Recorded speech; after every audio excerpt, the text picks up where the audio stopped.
मेरे प्यारे बच्चों, कैसे हैं आप लोग? आई होप आप लोग बहुत ही अच्छे होंगे। आज आपके भैया लेके आए हैं डिफरेंस किसका, सिंगल फिक्स पुली और सिंगल मोबाइल पुली का। दोनों के बारे में हम लोग बहुत ही अच्छे तरीके से जानेंगे और इस वीडियो को पूरा जरूर देख लेना कि बहुत ही बेनिफिट होने वाला है तुम्हारे एग्जाम में। और अगर तुमको एक पर्टिकुलर वीडियो चाहिए जैसे सिंगल फिक्स पुली का या सिंगल मोबाइल पुली का, तो मेरे वीडियो में जाए, वहां प्ले लिस्ट में आपको दोनों मिल जाएगा। अच्छे तरीके से आप जान भी सकते हैं। तो शुरू करते हैं हमारी इस वीडियो को। तो हम बात करते हैं हमारे सिंगल फिक्स पुली। हमारा जो सिंगल फिक्स पुली होता है वो एक टाइप का फिक्स पुली होता है जो किसी छत पर या किसी जगह पर टंगा होता है। जैसे कि तुम यहाँ पर डायग्राम देख रहे हो, वहां पर क्या हमारा जो सिंगल फिक्स पुली है वो क्या एक हैंगेड है। तो यहाँ बात करते हैं पहले पॉइंट की। हमारा पता लग गया कि हमारा जो पुली होगा वो क्या रहेगा, हमारा फिक्स रहेगा और एक रिजिड सपोर्ट से वो टंगा रहेगा।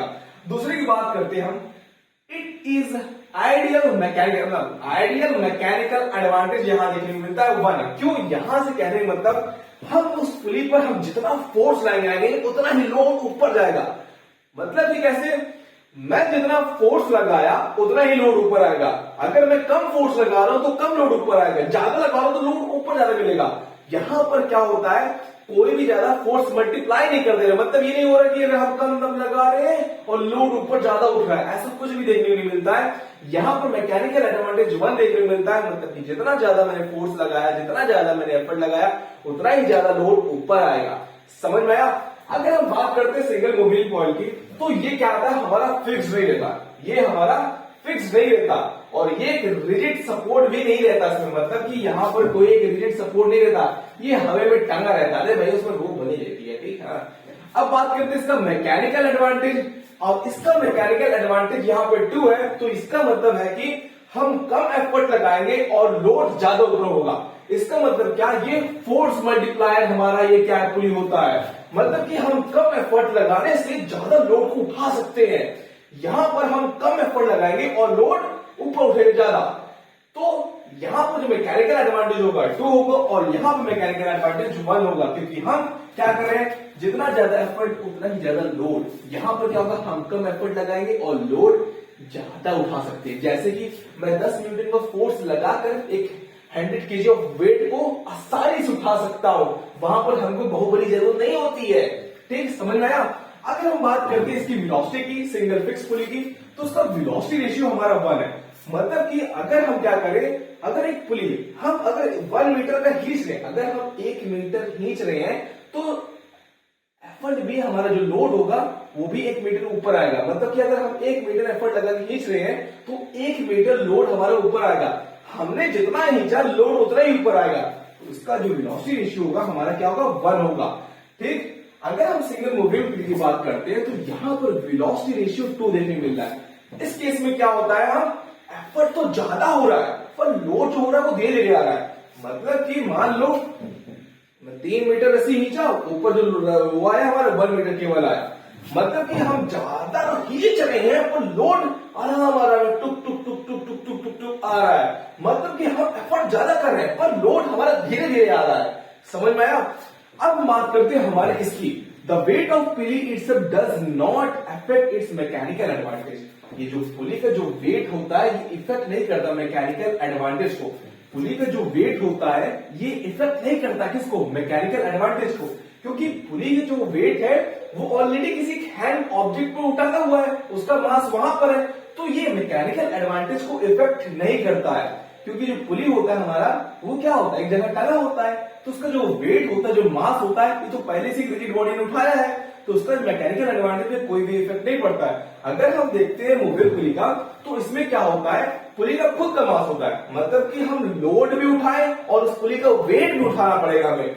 जैसे कि मान लो अगर तुम एक दोस्त उठा रहे हो स्कूल, अगर तुम दोस्त स्कूल से आ रहे होते हो तो तुम अपने दोस्त को बिठा रहे हो और उसके साथ उसका बैग भी उठाओगे। शायद एग्जाम्पल है ये, क्या नहीं है यार एग्जाम्पल है। ठीक, यहां पर क्या हो रहा है, हम क्या कर रहे हैं, उस पुली का वेट उठा रहे हैं और लोड भी उठा रहे हैं। यहां पे दोनों उठा रहे हैं पर यहां पर पुली का वेट नहीं उठाते। क्योंकि यहां पे पुली क्या होता है, हमारा फिक्स होता है और यहां पे पुली क्या होता है, हमारा फिक्स नहीं होता था। मतलब कि यहाँ पर हम पुली का भी वेट उठाते हैं, मतलब वहां पर भी हमारी एनर्जी लॉस होती है पुली को उठाने में, मगर यहाँ पर पुली उठाने में कोई एनर्जी लॉस नहीं होती है। ठीक, फिर पॉइंट देखते हैं, इट इज यूज। हमारे जो सिंगल फिक्स पुली किस लिए यूज करते हैं? ना ये फोर्स मल्टीप्लायर होता है, ना ये स्पीड मल्टीप्लायर होता है। असलियत में हम क्यों यूज करते हैं? यहां पर हम यूज करते हैं डायरेक्शन चेंज करने के लिए। क्या होता है यहां पर, अगर हम डाउनवर्ड फोर्स लगाते हैं, डाउनवर्ड फोर्स लगा रहा हूं और जो लोड हो रहा है ऊपर जा रहा है, एफर्ट में नीचे लगा रहा हूं और लोड कैसे जा रहा है? ऊपर जा रहा है। एफर्ट नीचे, लोड ऊपर। तो यहां पर हमारा किस लिए पुली यूज करते हैं? डायरेक्शन को चेंज करने के लिए। इंपॉर्टेंट टर्म है, याद कर लेना। ये हम जो सिंगल फिक्स पुली है, यहाँ पर फोर्स मल्टीप्लाई नहीं होता है, ना स्पीड मल्टीप्लाई होता है। ये किस लिए होता है? हमारा डायरेक्शन चेंज करने के लिए। चेंज द डायरेक्शन, ये डायरेक्शन चेंज करने के लिए होता है, ध्यान देना।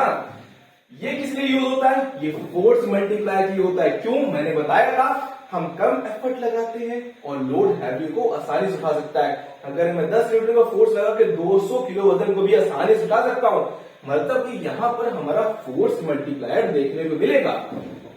समझ में आया? अब लास्ट पॉइंट की बात करते हैं हम। The load moves in a direction opposite to the effort. हम क्या कर रहे हैं? जैसे मैंने बताया, हम डाउनवर्ड फोर्स लगा रहे हैं, हम डाउनवर्ड एफर्ट लगा रहे हैं और लोड कहां जा रहा है? हमारा ऊपर जा रहा होता है। तो इस 6 पॉइंट में हमारा यही कहा गया है, the load moves in the direction opposite to the effort. हम एफर्ट नीचे, लोड ऊपर, एफर्ट नीचे, लोड ऊपर। अब इसमें देखते हैं मूवेबल पुली का, इसमें क्या होता है? Load move in the direction of effort. जिस साइड हम एफर्ट लगाएंगे उसी साइड हमारा लोड मूव करेगा। ये रहे हमारे सिंगल फिक्स पुली और सिंगल मूवेबल पुली के बारे में सारी चीजें। दोनों का डायग्राम तुम यहां पर बहुत अच्छी तरीके से देख सकते हो कि हमारा सिंगल फिक्स पुली कैसा होता है, सिंगल मूवेबल पुली कैसा होता है। आई होप आपने देख लिया होगा और समझ लिया होगा। आई होप, मैं उम्मीद करता हूं कि आप इस वीडियो को अपने दोस्तों तक जरूर शेयर करना, क्योंकि मेरी मानना है ज्ञान बांटने से ज्ञान बढ़ता है, नहीं बांटोगे तो ज्ञान नहीं बनेगा। कुछ नहीं, चलो ठीक है। आई होप आपको समझ में आ गया वो अच्छे तरीके से। मिलते हैं अगले वीडियो में, तब तक जुड़े रहे अपने एसएससी वाले भैया के साथ। तब तक के लिए बाय।